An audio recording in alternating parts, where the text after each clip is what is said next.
आज कृषी दिवस आहे, डॉक्टर्स डे आहे, योगायोग माझा वाढदिवस आहे आणि त्याबद्दल तुम्ही माझ्याबद्दल प्रेम दाखवलं त्याबद्दल सगळ्यांचा खरोखरच मनापासून आभारी आहे. आम्ही खरं कार्यकर्त्यांना सांगत असतो की असं केक वगैरे काय नको, आपल्याला काम करायचंय की ज्या उद्देशाने आपण निघालेलो आहोत आणि तो उद्देश पुढे घेऊन जाणं खूप महत्त्वाचं आहे.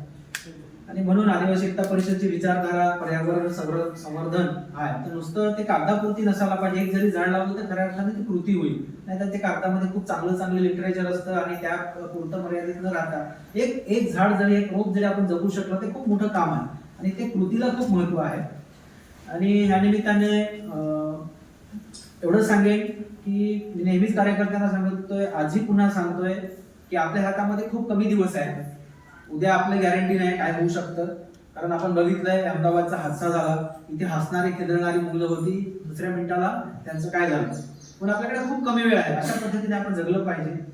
आणि म्हणून काल परवाची घटना आहे, तुम्हाला माहिती असेल, व्हॉट्सअप फेसबुकला बघितलं असेल की मध्य प्रदेशमध्ये जे आपलं गाव आहे आदिवासींचं, तिथे जवळजवळ 75 आदिवासींची घरं फॉरेस्टच्या जमिनीवर होती. त्यापैकी 25 घरं भर पावसामध्ये फॉरेस्टवाल्यांनी तोडली आणि त्यामध्ये एवढी वाईट परिस्थिती, आपले फक्त पुढा पाण्याचीच घरं होती, काय फार मोठी आरसीसीची घरं नव्हती.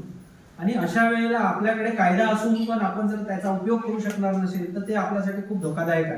आणि म्हणून मी कार्यकर्त्यांना नेहमी सांगतो की वनहक्काचे दावे भरा, जंगल वाचवायचंय, सामूहिक दावे भरा, व्यक्तिगत दावे भरा, ही आपल्याकडची शेवटची संधी आहे.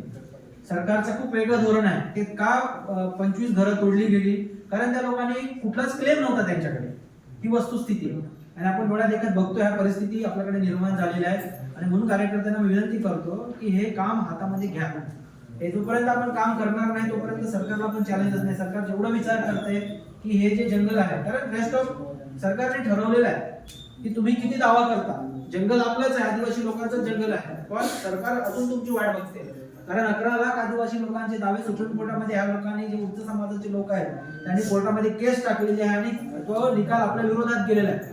कारण ते दावे तुमचे परिपूर्ण आहे. 11 लाख कुटुंब म्हणजे विचार करा दावे, ह्याचा अर्थ काय होतो, कोणी जात्यात आहे कोणी सुखात आहे, ही आपल्यावर परिस्थिती आहे. आणि म्हणून कार्यकर्त्यांनी सिरियसली हा विषय घ्या आणि जेवढे जास्त फॉरेस्टचे क्लेम करता येते त्याच्यातून हे जंगल संवर्धनाचंच काम होणार आहे. आपण काय मोठं सपाट जंगल करणार आहे, जे काही नैसर्गिक झाडं वाढणार आहेत ते झाडं वाढणार आहेत त्याच्यात, आणि निदान त्यांना देखरेख करा.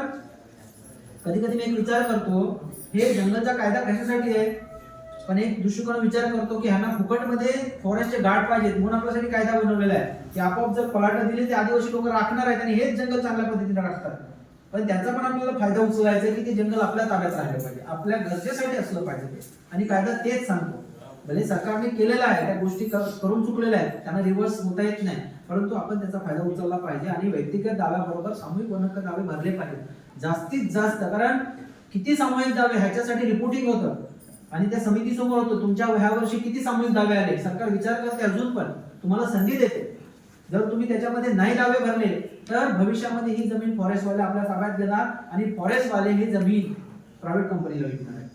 हे साधं सोपं काम गणित आहे. आता तुम्ही बघत असाल की जिथून हायवेला तो अलाइनमेंट तुमच्या बोईसरला धरणीनगरच्या पुढे गेल्यानंतर आता सुरू केलं, त्यांनी ते पोल टाकून ठेवलेले आहे की एवढी जागा आता आमची आहे, आता उर्वरित त्यांना जे काही वाढवण बंदर येणार आहे त्याच्यासाठी ती जागा द्यायची. हे सगळं उघड डोळ्याने आपण बघतो आणि खरा जो अधिकार आहे त्या अधिकारासाठी आपण भांडत नाही. आणि बरेचसे विषय आहेत त्याच्यासाठी आपण हे करणं गरजेचं आहे. आज देशभरामध्ये आम्ही फिरतोय, परिस्थिती खूप भयान आहे. आता गोव्याला गेलो, गोव्यामध्ये आदिवासी लोक आहेत पण त्यांच्याकडे पेसा कायदा नाही आहे, त्यांच्याकडे FRA चा कायदा नाही, काहीच कायदा नाही, फक्त ते आदिवासी आहेत. कारण गोवा 1961 ला भारतामध्ये विलीन झालेला आहे, आपण 1947 ला स्वतंत्र झालो म्हणून आपल्याला पेसा कायदा लागू झाला, 5वी अनुसूची लागू झाली, फॉरेस्टचा कायदा, बाकीचे कायदे, पण त्यांना ते कायदे नाहीत. आदिवासी आहेत पण त्यांना अधिकार नाही. कर्नाटकची ती स्थिती आहे, केरळची स्थिती आहे, तामिळनाडूची ती स्थिती आहे. सगळे जंगलामध्ये आदिवासी लोक राहत आहेत. तुम्हाला माहिती आहे साई पल्लवी हिरण बघितले का, ही पण आदिवासीच आहे. त्या जंगलामध्ये जी निलगिरीचे जे जंगल आहे ते काही आदिवासी लोक राहतात, परंतु त्यांच्याकडे तसे कायदे नाही. आपण आपल्याकडे कायदे आहेत पण आपण त्याचा वापर करत नाही. एक्स्ट्रीम वाली लढाई आपण नाही करू शकत आहे, फक्त मास आंदोलन हीच आपली ताकद आहे. एकत्रपणे जी लढाई लढू शकतो तीच ताकद आहे. आज जे तिथे झालं मध्य प्रदेशमध्ये, एका हकेवरती ती 25 घरं तोडली म्हणून 20,000चा मोप आला. शेवटी त्या वनमंत्र्याला आणि तिथले जे आदिवासी मंत्री आहेत त्यांना त्या चिखलामध्ये यावं लागलं. व्हिडिओ बघा, व्हायरल झालेले. एनसीएसटी कमिशनचे अध्यक्ष आहेत त्या तिथे भेट करायला गेलेले आहेत. त्यांनी स्वतःहून संघांमध्ये घेतलं की आमच्या आदिवासी लोकांवर अन्याय झालेला. हे कधी होतं? जेव्हा लोक चावस करतात, जेव्हा गोंगाट करतात. जसं आपल्याला माहिती आहे, लहान मूल रडल्याशिवाय आई पण दूध पाजत नाही. आणि ती 20-25 हजार लोकांचा मॉब तिथे गेला की आमच्या आदिवासी लोकांची का घरं तोडली हे कारण विचारण्यासाठी. म्हणून शेवटी अख्या प्रशासनाला जमिनीवर उतरावं लागलं. आणि हीच ताकद आहे आपली, बाकी दुसरी ताकद नाही. आणि म्हणून संघटित जेवढ्या मोठ्या संख्येने राहू तर आपण इथे टिकणार आहोत. आणि सरकार तुम्ही बघताय, काल परवाचा पण बघितला, हिंदी मराठी करते. तिकडे त्या ठाकरे बंधूंनी तिकडे त्यांना दम दिला की आम्ही एवढा मोठा मोर्चा काढू. त्यांची हल्ली ना शेवटी जी मागे घ्यावा लागला. ही पब्लिकची ताकद आहे. शेवटी आपण लोकशाही सांगतोय. लोकशाही कशीच काय लोकशाही? जोपर्यंत लोक तुमच्या सोबत असणार नाही तोपर्यंत कुठली लढाई तुम्ही जिंकू शकत नाही. ते तुम्हाला सगळ्यांना नेहमी उदाहरण सांगतो की जवळजवळ 14 महिन्यापेक्षा जास्त वेळ ते शेतकरी तिथे आंदोलन केलं म्हणून ते 3 कायदे त्यांनी मागे घेतले. तिथे कोणी आमदार खासदार नव्हता. ही लोकांची ताकद आहे. आणि ती लोकांची ताकदच आपली खरी ताकद आहे. त्या ताकदीलाच घेऊन आपण पुढे जाऊ शकतो. आणि म्हणून कार्यकर्त्यांना रोजचं काम आहे की जास्तीत जास्त कार्यकर्ते कसे जोडता येतील, लोकांमध्ये जनजागृती कशी करता येईल, त्यासाठी आपल्याला हे काम करायचं आहे. आणि म्हणून समस्या खूप आहेत. आज 6000 एकर जमिनीचा तिथला प्रश्न आहे आपला दापचरीचा. त्यांना कितीतरी डोकं फोडतोय, बाबा लोक एकत्र करा. ते 6000 त्या जागे 6000 एकर जमिनीवरून जवळजवळ 1300 कुटुंब तिथून विस्थापित केलं. त्यांचं पुनर्वसन नाही, काय नाही, कुठेतरी हिंडतायत. तर ही पण मोठी लढाई आहे. आज तीच जमीन, आदिवासींची जमीन कोणाला द्यायला लावलेली आहे? तर ते धनगरांना 500 एकर जमीन आपण धनगरांसाठी लढतोय, म्हणजे त्यांच्या विरुद्ध लढतोय. हे विचार करण्यासारखं. MIDC ला द्यायला लावलंय आणि आपले लोक बिचारासारखे पलाटात कुठेतरी घर बांधून राहतात. इथला ठाण्याचा प्रश्न आपण बघतोय. सरकारने आपल्याला 1950 ला जमीन दिलेली आहे. ती जमीन पण आपल्या नावावर करत नाही. आणि आज त्या बिल्डर लोकांसाठी सगळे दरवाजे उघडे केले. आदिवासी लोकांना रस्त्यावर घरं तोडून टाकली भर पावसाळ्यात. का? मॉपच नाही, लोकच नाही. ते काय तुमच्या समोर झुकणार आहे? 1, 2, 3 करोड नाही तर ते 600 करोडचा प्रोजेक्ट आहे. तिथं आपलं काय टिकावं लागणार? जर तुमच्याकडे जनसंख्येचे लोक असतील तर ते शक्य आहे. तर ह्या सगळ्या गोष्टी आपल्या समोर घडताना दिसत आहेत. म्हणून कार्यकर्त्यांनी रोज काम केलं पाहिजे. आणि ह्या गोष्टी केलं तर आपण इथे टिकणार आहोत. सगळं गेलंय, इकडे बुलेट ट्रेन गेलं, हायवे गेलंय, सगळं गेलंय. एवढं भयानक भविष्य आपलं आपण विचार पण करू शकत नाही. आणि म्हणून हे काम करणं खूप गरजेचं आहे. ठीक आहे, हा दिवस आहे, येतोय, हा आपण काही प्रसिद्धीसाठी करत नाही. खरं आपण हे काम झालं पाहिजे की 2 झाडं जरी आपण जगू शकलो तर ते आपलं यश आहे. आणि त्या माध्यमातून जसं मी सांगितलं की ते तुमच्यासाठी झाड नाही आहे, तुमच्या भविष्यासाठी, तुमच्या मुलांसाठी. हे तुमचं झाड नाही.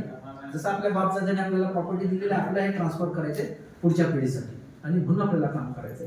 आणि त्यानिमित्ताने आपल्याला सगळ्यांना इथे जे काही झाडं वाटपाचा कार्यक्रम असेल तर ते आपण ठरवून घ्या. आणि ते जगेल कसं. आता बरं वाटलं, काकूने सांगितलं, मावशीने सांगितलं, म्हणजे सांगितलं की झाडं दिलेली आहेत, ती जगलेली आहे आणि त्याला काहीतरी फळं आलेली आहे. ते आपला एक अचिव्हमेंट आहे.